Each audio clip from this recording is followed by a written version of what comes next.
ሰላም ሰላም የተወደዳችሁ የጸጋ መገቦት አገልግሎት ተከታታዮች በያላችሁበት ከእግዚአብሔር አብ ከአባታችን ከጌታችንም ከኢየሱስ ክርስቶስ ጸጋና ሰላም ለሁላችሁ ይሁን። ዛሬም እንደተለመደው በሌላ የመጽሐፍ ቅዱስ ሐሳብ ላገለግላችሁ ወደ እናንተ መጥቻለሁ። የማገለግላችሁ ወንድማችሁ ዮናስ በድሉ ነኝ። ለዚህ የዩቲዩብ ቻናል አዲስ ሆናችሁ ሰብስክራይብ እና ሼር በማድረግ እንድትከታተሉኝ በጌታ ፍቅር ጠይቃለሁ።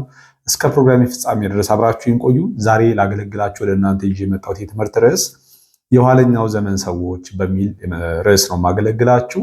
በሁለተኛ ጢሞቴዎስ መጽሐፍ ምዕራፍ 3 እና ምዕራፍ 4 ላይ ካለው የመጽሐፍ ቅዱስ ሐሳብ ጋር አያይዤ እንዲሁም መጽሐፈ ዜና ካልዕ ምዕራፍ 18 ላይ ካለው ሐሳብ ጋር አያይዤ የተወሰነ ቃል አካፍላችኋለሁ። እንግዲህ ጳውሎስ በሁለተኛ ጢሞቴዎስ 3 እና 4 ላይ በኋለኛው ዘመን በመጨረሻው ዘመን ምን አይነት ሰዎች ሊነሱ እንደሚችሉና ምን አይነት ሰዎች እንደሚመጡ አስቀድሞ ሲመክረውና ሲያሳስበው ነበርና የዛ ዘመን ሰዎችን ለመግለጽ ሐሳቡንና ታሪኩን አያይዤ የማነሳው የመጽሐፍ ቅዱስ ሐሳብ በሁለተኛ ዜና ካልዕ ምዕራፍ 18 ከቁጥር 1 ጀምሮ ያለውን ሐሳብ ነው። ከዛ ጋር አያይዤ የተወሰነ ሐሳብ አካፍላችኋለሁ። ቃሉ እንደዚህ ይላል፣ አንብበው። ለኢዮሳፍጥም ብዙ ብልጥግናና ክብር ነበረው፣ ለአክዓብም ጋብቻ ሆነ። ከጥቂት ዓመትም በኋላ ወደ አክዓብ ወደ ሰማርያ ወረደ። አክዓብም ለእርሱና ከእርሱም ጋር ለነበሩት ሕዝብ ብዙ በጎችና በሬዎችን አረደ።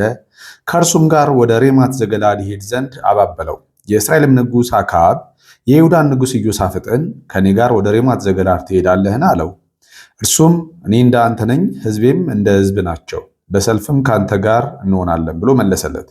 ኢዮሳፍጥም የእስራኤልን ንጉሥ የእግዚአብሔርን ቃል አስቀድመን ተጠይቅ ዘንድ እለምንሃለሁ አለው። የእስራኤልም ንጉሥ ነቢያቱን 400 ሰዎች ሰብስቦ ወደ ሬማት ዘገለዓድ ለሰልፍ ልሂድን ወይስ ልቅር አላቸው። እነርሱም እግዚአብሔር በንጉሥ እጅ አሳልፎ ይሰጣታልና ውጣ አሉት። ኢዮሳፍጥ ግን እንጠይቀው ዘንድ የእግዚአብሔር ነቢይ የሆነ ሌላ ሰው በዚህ አይገኝምን አለ። የእስራኤልም ንጉሥ ኢዮሳፍጥን እግዚአብሔርን የምንጠይቅበት አንድ ሰው አለ፣ ነገር ግን ሁል ጊዜ ክፉ እንጂ ከቶ መልካም ትንቢት አይናገርልኝምና እጠላዋለሁ፣ እርሱም የይምላ ልጅ ሚክያስ ነው አለው። ኢዮሳፍጥም ንጉሥ እንዲህ አይበል አለው። የእስራኤልም ንጉሥ አንድ ጃንደረባ ጠርቶ የይምላን ልጅ ሚክያስን ፈጥነህ አምጣው አለው። የእስራኤል ንጉሥና የይሁዳ ንጉሥ ኢዮሳፍጥ ልብሰ መንግሥት ለብሰው በሰማርያ በር መግቢያ አጠገብ በአደባባይ በዙፋኖቻቸው ላይ ተቀምጠው ነበር። ነቢያትም ሁሉ በፊታቸው ትንቢት ይናገሩ ነበር። የከነዓን ልጅ ሴዴቅያስም የብረት ቀንዶች ሰርቶ እግዚአብሔር እንዲህ ይላል፣ ሶርያውያንን እስኪጠፉ ድረስ በእነዚህ ትወጋለህ አለ። ነቢያትም ሁሉ እግዚአብሔር በንጉሥ እጅ አሳልፎ ይሰጣታልና ወደ ሬማት ዘገለዓድ ሂድና ተከናወን እያሉ እንዲህ ትንቢት ይናገሩ ነበር። ሚክያስን ሊጠራ የሄደ መልእክተኛ እነሆ ነቢያት በአንድ አፍ ሆነው ለንጉሥ መልካም ይናገራሉ፣ ቃልህም እንደ ቃላቸው እንዲሆን መልካም እንድትናገር እለምንሃለሁ አለው። ሚክያስም ሕያው እግዚአብሔርን አምላኬ የሚለውን እርሱን እናገራለሁ አለ። ወደ ንጉሥም በመጣ ጊዜ ንጉሡ ሚክያስ ሆይ ወደ ሬማት ዘገለዓድ ለሰልፍ እንሂድን ወይስ እንቅር አለው። እርሱም ውጣ፣ ተከናወን፣ በእጄም አልፈው ይሰጣሉ አለ። ንጉሥም በእግዚአብሔር ስም ከእውነት በቀር እንዳትነግረኝ ስንት ጊዜ አምልሃለሁ አለው። እርሱም እስራኤል ሁሉ ጠባቂ እንደሌለው በጎች በተራሮች ላይ ተበትነው አየው። እግዚአብሔርም ለእነዚህ ጌታ የላቸውም፣ እያንዳንዱም በሰላም ወደ ቤቱ ይመለስ አለ ብሎ ተናገረ። የእስራኤልም ንጉሥ ኢዮሳፍጥን ክፉ እንጂ መልካም ትንቢት አይናገርልኝም አላልኩህምን አለው። ሚክያስም አለ፣ እንግዲህ እግዚአብሔርን ቃል ስሙ። እግዚአብሔር በዙፋኑ ተቀምጦ የሰማይም ሰራዊት ሁሉ በቀኙና በግራው ቆመው አየው። እግዚአብሔርም ወጥቶ በሬማት ዘገለዓድ ይወድቅ ዘንድ የእስራኤል ንጉሥ አክዓብን የሚያታልል ማን ነው አለ ይላል። እና ይህንን የመጽሐፍ ቅዱስ ክፍል ያነበብኩላችሁ ለምንድን ነው? ሐዋርያው ጳውሎስ ካነሳው ከዚህ ዘመን ሰዎች ወይም ደግሞ በኋለኛው ዘመናት በሚመጡ ዘመናት በመጨረሻው ዘመን የሚነሱትን ሰዎች ምን አይነት መልክና ምን አይነት ባህሪ እንዳላቸው ጳውሎስ አስቀምጧል።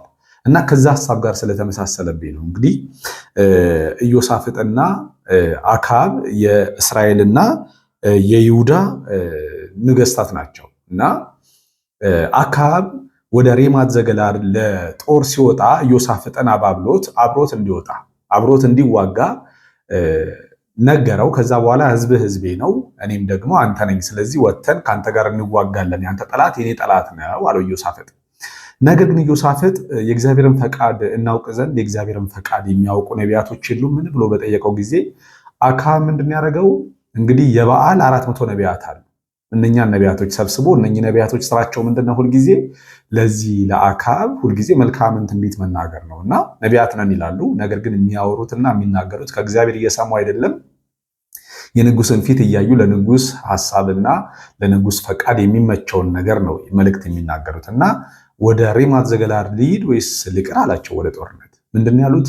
ሬማት ዘገለዓድን አሳልፎ ይሰጣል እግዚአብሔር፣ ውጣ ተከናወን እያሉ በአንድ ድምፅ በአንድ ሐሳብ እነኛ 400 ነቢያቶች ለዚህ ንጉስ ትንቢት ይናገሩለታል፣ መልካም ይናገሩለታል እና ይህንን ሲናገሩ ኢዮሳፍጥ ሌላ የእግዚአብሔርን ድምፅ የሚሰማ ሌላ ነቢይ የለም አለ። ምክንያቱም ተጠራጥሮ ማለት ነው።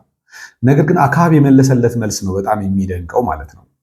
የይምላ ልጅ ሚክያስ የሚባል ነቢይ አለ፣ ነገር ግን እሱ ለእኔ መልካም አይናገርልኝም አለ። ለእኔ ጥሩ አይናገርልኝም፣ መልካም አይናገርልኝም፣ ስለዚህ ጠለዋለሁ ብሎ መለሰለት።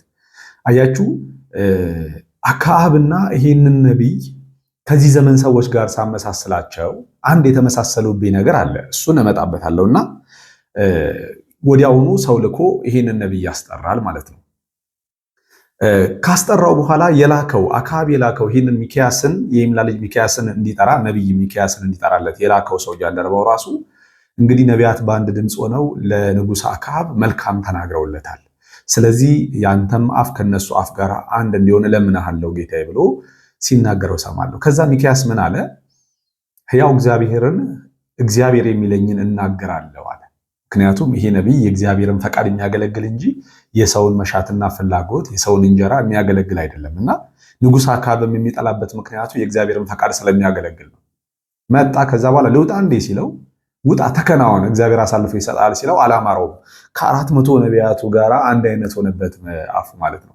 በሕያው እግዚአብሔር እምልሃለሁ እውነቱን ንገረኝ ሲለው የእስራኤል ሕዝብ አለ እረኛ እንደሌለው በግ ተቅበዝብዞ እመለከታለሁ አለ። እውነታውን ነገረው ማለት ነው። በጦርነቱ ድል እንደሚደረግ እረኛ እንደሌለው ሕዝብ ደግሞ ተበትኖ አየዋለሁ አላልኩህም አለ ማለት ነው። አያችሁ። ስለዚህ አክዓብ የሚፈልገው ምንድን ነው?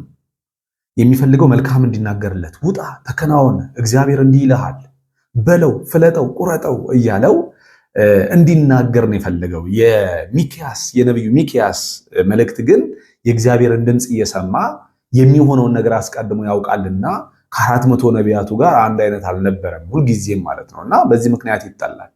እና የዚህ ነቢይና የዚህ ንጉሥ መልክ ወደዚህ ዘመን ሳመጣው የዚህን ዘመን አገልጋዮችና የዚህን ዘመን ምዕመናንን ይመስለኛል። ከዛ ጋራ የተመሳሰለ ይመስላል ነገሩ። እስቲ ወደዚህ ሐሳብ እመለሳለሁ። ወደ ሁለተኛ ጢሞቴዎስ መጽሐፍ ምዕራፍ 4 ላይ ያለው የመጽሐፍ ቅዱስ ክፍል ላይ ልውሰዳችሁ። እንደዚህ ይላል። ሁለተኛ ጢሞቴዎስ መጽሐፍ ምዕራፍ 4 ከቁጥር 1 ጀምሮ ያለው ላንብብላችሁ።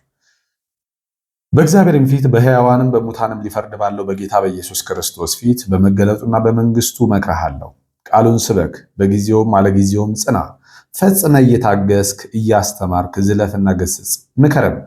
ሕይወት የሚገኝበትን ትምህርት የማይታገሱበት ዘመን ይመጣልና።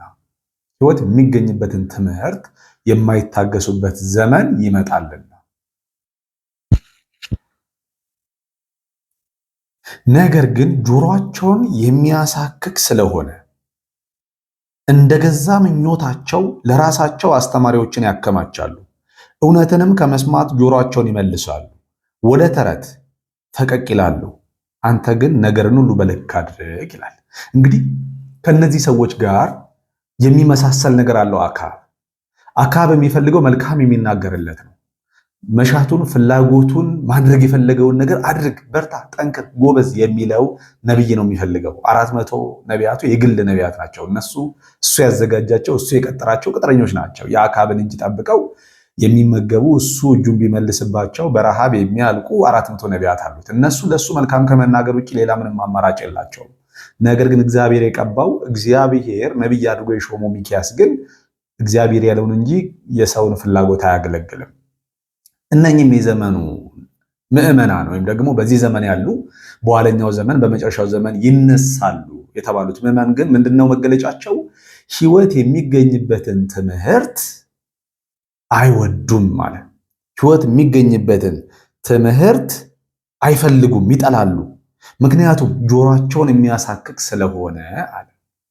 ጆሮአቸውን የሚያሳክክ ስለሆነ ሕይወት የሚገኝበትን ትምህርት አይታገሱትም። ነገር ግን እንደ ገዛ ምኞታቸው ለራሳቸው አስተማሪዎችን ያከማቻሉ። እውነትንም ከመስማት ጆሮአቸው ፈቀቅ ይላል፣ ወደ ተረትም ፈቀቅ ይላሉ አለ። ስለዚህ እነኚህ ምዕመናኖች ደግሞ በመጨረሻ ዘመን የሚነሱ ሰዎች ደግሞ ከክርስቶስ መስቀል ጋር የተያያዘውን ይሄ ሕይወት የሚገኝበትን ለዚህ ዓለም ገሎ ለኃጢአት ገሎ በቃ አሮጌውን አዳም ሽረን ምኞቱን ፈቃዱን ሽረን በሰማይ ያለውን እንድንሻ የሚያደርግ በሰማይ ያለውን አዲሱን ሰው እንድንመስል የሚያደርግ ወደ ክርስቶስ ሙላት የሚያሳድገንን ሕይወት የሚገኝበትን ትምህርት አይታገሱትም ለመስማት፣ ጆሮአቸውን ያሰክካቸዋል። ስለዚህ ምን ያደርጋሉ? እንደገዛ ምኞታቸው መልካም የሚናገሩላቸውን ምኞታቸውን የሚናገሩላቸውን መሻቶቻቸውን የሚያወሩላቸውን እንደነኛ አይነት ሰዎችን ለራሳቸው ያከማቻሉ ይለናል።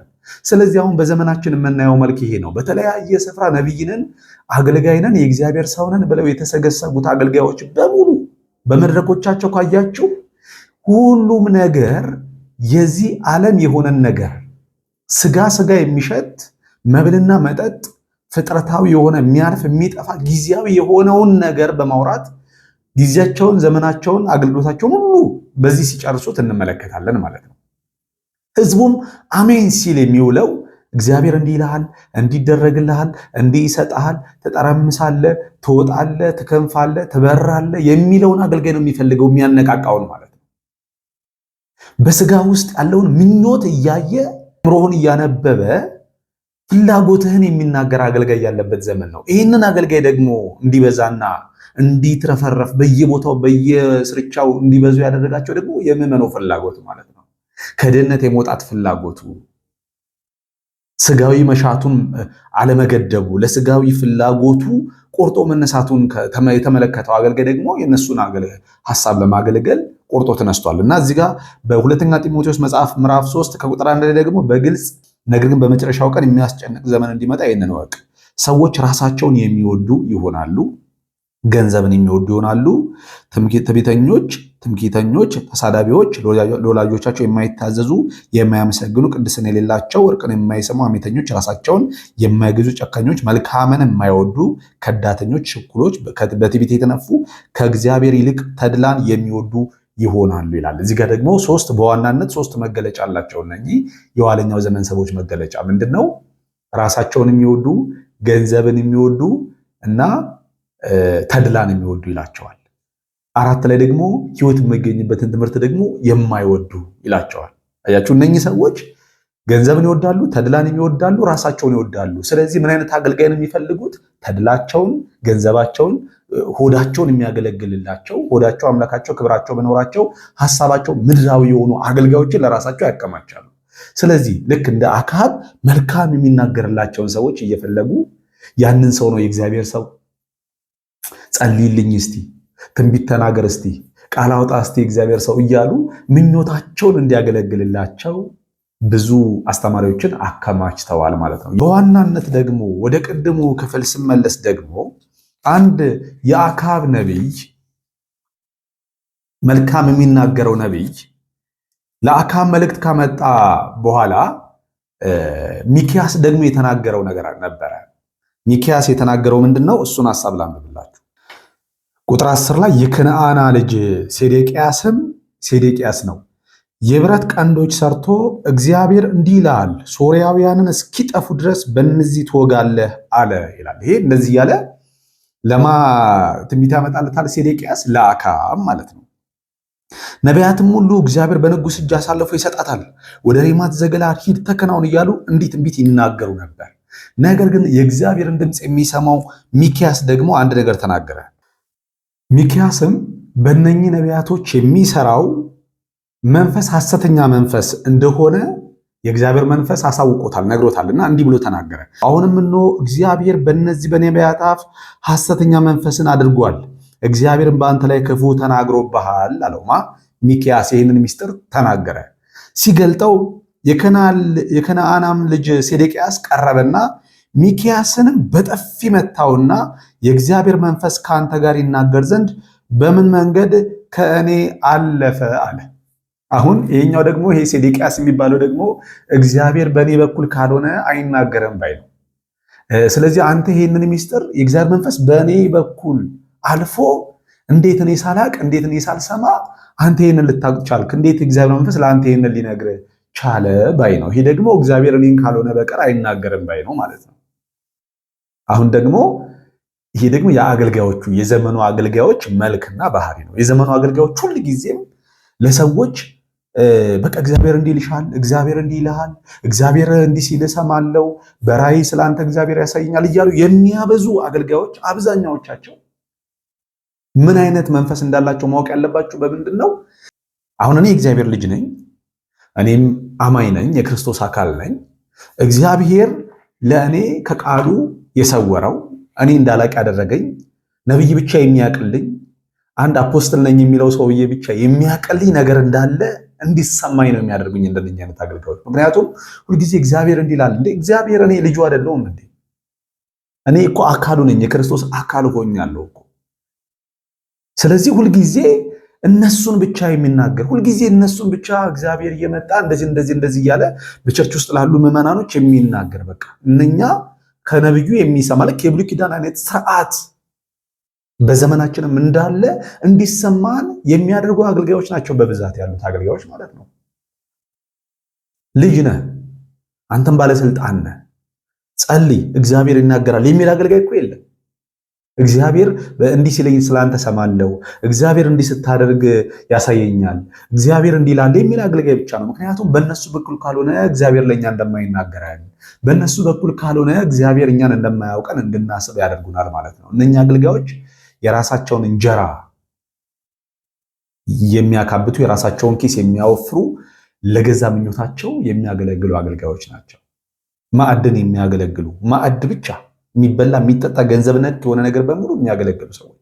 ምክንያቱም እነሱ ገንዘብ ለመሰብሰብ ነው እግዚአብሔር እንዲህ ይላል እያሉ የሰው ኪስ መበዝበዝ ስለሆነ ዓላማቸው ማለት ነው። ስለዚህ ከዚህ ዘመን አገልጋዮችና ከዚህ ዘመን በመጨረሻው ዘመን ከሚነሱ ምዕመኖች ጋር ይሄ ታሪክ ስለተመሳሰለብኝ ነው ይዤላቸው የመጣሁትና ወንድምና እህቶቼ ምንድነው በመስተመጨረሻ ላስተላለፍ የምፈልገው መልእክት፣ ዘመኑ ክፉ ነው።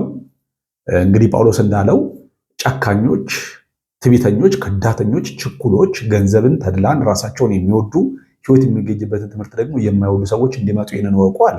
ስለዚህ ይሄ ዘመን እሱ ዘመን እንደሆነ ይመስለኛል። ስለዚህ ሁላችንም ጳውሎስ ጢሞቴዎስን እንደመከረው በሕያውና በመገለጡ በክርስቶስ ፍርድ ወንበር ፊት እመክርሃለሁ፣ በጊዜውም አለጊዜውም ጽና፣ ይህንን የእውነት ቃል ጠንቅቅ እያለው ጠብቅ እያለው ሲያዘው እንመለከታለን። ዛሬም ደግሞ የሚያስፈልገን ከሁሉም በላይ የሚያስፈልገን ይሄ የእግዚአብሔር ቃል ነው።